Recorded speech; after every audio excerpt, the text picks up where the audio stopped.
If you look around at, say, organizations or movements that failed, you might assume the leaders just lacked vision. They didn't see what was coming. Hmm. But the sources we've pulled together for this deep dive, they point to a much more uncomfortable truth. Yeah, they really do. That most leaders fail not because they lack vision, but because they choose safety over courage. And then they call that choice wisdom. That internal friction. Yeah. That's what we're talking about. That refusal to move when your deepest convictions are screaming for motion. That's the ceiling. Right? And it's a ceiling many leaders impose on themselves. Our sources today are, they're powerful. They argue that risk, when it's properly discerned, is the actual engine of growth. So we're challenging that tendency toward what one author called paralysis masked as prudence. Exactly. Okay, so let's unpack this for you.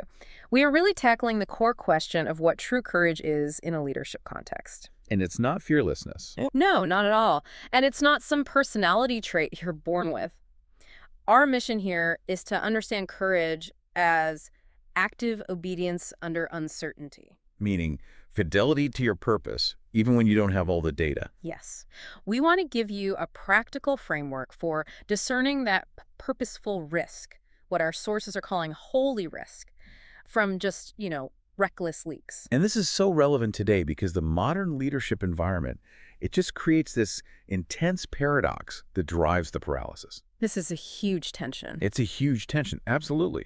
Think about the infrastructure of most organizations. We reward precision, predictability, control. Audits, compliance, quarterly reports. All of it. It's all designed to minimize variance and guarantee safe results. You are expected to be the ultimate custodian. To protect the assets that exist right now. Right. But the world outside the firewall, it demands the exact opposite. It demands innovation, adaptability, boldness. The market is shifting, technology is accelerating, so you're required to protect what is and create what is not yet. At the same time. And those two mandates, they often fundamentally conflict. And that duality isn't just exhausting, it's paralyzing. That's the word. The sources show that when leaders hit this conflict, they often revert to the most defensible position. Which is inaction. Inaction. And over time, organizations just drift. Not because leaders made reckless moves, but because they made none at all. Well, wait a minute. In a complex, multi-million-dollar business waiting for clarity, that's called due diligence. Sure. It's called responsible stewardship. So how do we reconcile this obedience under uncertainty with actual financial stewardship? Isn't that just a cover for rushing into things? Well, that is the core question, isn't it? And it's why discernment is so vital. The sources really emphasize that in an era of, rapid acceleration, waiting for perfect clarity no longer guarantees safety. It guarantees irrelevance. Exactly, guarantees irrelevance. Yay. Inaction today carries its own measurable cost. The cost of lost opportunity? Lost opportunity, ceded ground to competitors, the quiet attrition of talent that craves movement.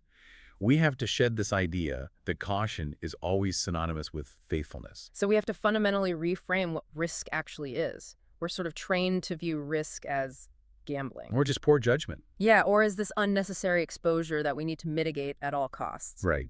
But if true courage is fidelity to purpose under uncertainty, then that disciplined, purposeful movement, that holy risk, it's discerned. It's aligned with your core conviction, your values. So the distinction is critical. Holy risk is purpose-driven. It's not the unsafe risk that's driven by ego or impulse. Or impatience, that's right. And the key insight here is that when purpose is in motion, wisdom isn't abandoned, it's activated. I like that. Activated. Wisdom doesn't wait for a guaranteed outcome. It's the discipline required to execute the vision despite the uncertainty. The problem isn't risk itself. It's waiting for the map before you start the journey. So if the cost of inaction is that high, let's look at the historical pattern here. It seems like progress always begins at this specific junction, right? Yes, the intersection of courage and uncertainty. And the patterns are just strikingly consistent. Especially in the biblical narratives we looked at. They offer this constant reminder that movement precedes clarity. It directly challenges our impulse to wait. Take Abraham. A perfect example. He is asked to leave the security of the familiar, his home, his people, and move to a place God would show him. He leaves without a map, guided only by a promise. I mean, think about that risk calculus. It wasn't a small pivot. It was an existential relocation based purely on a future promise. He didn't know the destination. No. But he knew the source of the command. And his clarity, the realization of that promise, it followed his obedience. Or what about Esther? Her leadership emerges not from certainty, but from a willingness to act without any guarantees. Stepping into the king's presence uninvited, that carried the immediate risk of death. Silence would have been the prudent choice, politically at least. But obedience was morally more costly. Her declaration, "If I perish, I perish." I mean, that's the ultimate expression of this. It's not a death wish. Yeah. It's an acknowledgement that the conviction is greater than the fear of the consequence. She chose the moral imperative over her own safety.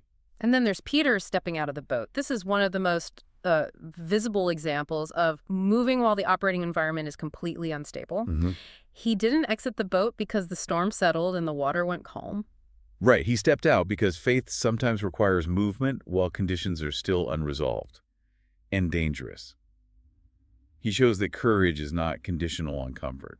And this dynamic isn't just in ancient texts. Our sources draw a really compelling parallel with Steve Jobs. The iconic example of visionary risk, for sure. His decisions, they repeatedly defied conventional business wisdom.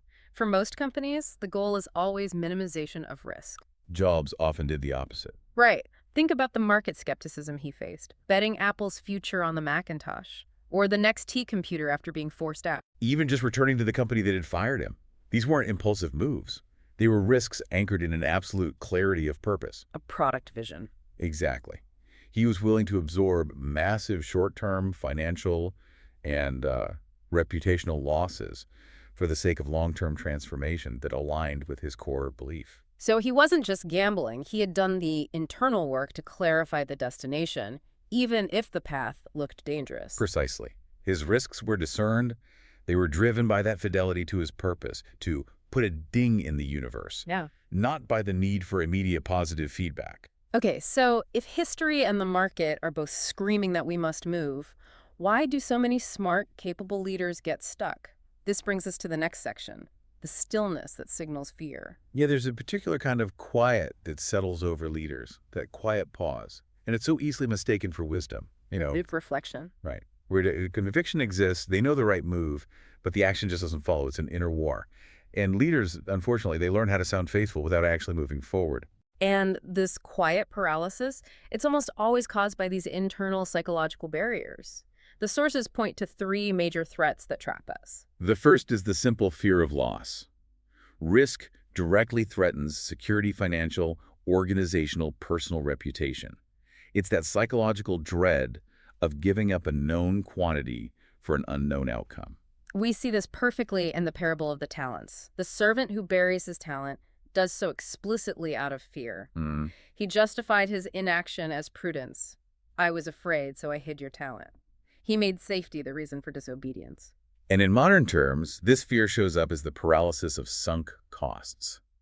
We protect a failing project for too long, or an established reputation, because the loss of that investment feels greater than the potential gain of pivoting. Then the second barrier is the fear of failure. We are, as a culture, obsessed with perfectionism, but purposeful obedience often involves trial and error. Yeah, if you're not failing sometimes, you're not taking big enough risks. Look at Peter again.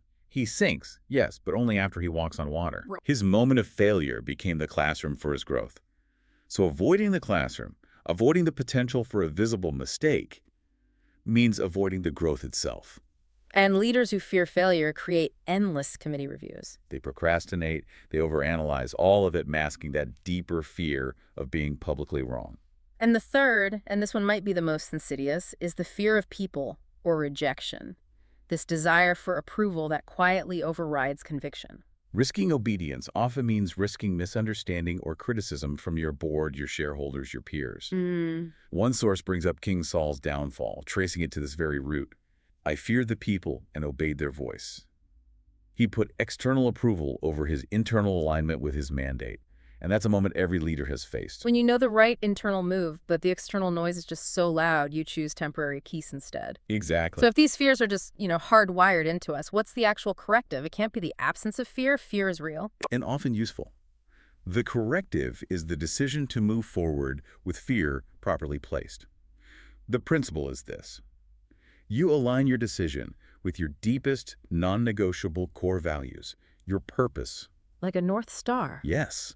When fidelity to that core purpose outweighs the fear of temporary setbacks, that's when courage emerges.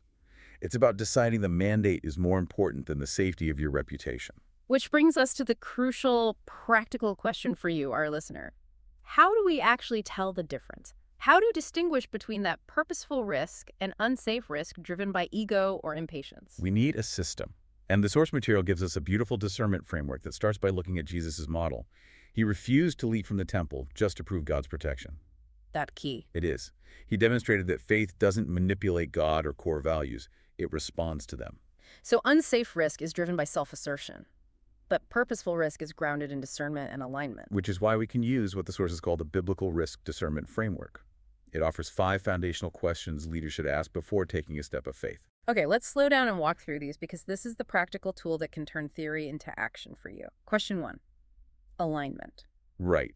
Does this decision align with Scripture and Christ-like character, and by extension, with your organization's highest ethical and moral standards? This is your first filter. You have to look at the decision through the lens of integrity, of humility, of justice. A bold move driven by greed is never a courageous move. It's just recklessness. Okay, so question 2, calling. Is this consistent with the responsibilities and the mandate that have been entrusted to me? This is about staying in your lane, in a way. How do you know if it's a calling and not just a compelling new idea you happen to like? It needs to flow from your vocation and sphere of responsibility. Abraham left Ur not arbitrarily, but in obedience to a specific summons for his life. Your risk needs to be contained within your mandate. Got it. Question 3, motivation. Am I acting from faith or from fear? And as we've said, fear often masquerades as prudence. You have to pause and really ask, is this decision a response to a clear prompting aligned with my values, or is it fueled by anxiety? Or ego? Or just impatience to solve a problem quickly? Faith-driven risk seeks the highest good. Fear-driven risk seeks immediate control. Okay. Number 4 is community. Have mature, trusted advisors affirm this direction. This is so important. Wisdom is communal, not isolated.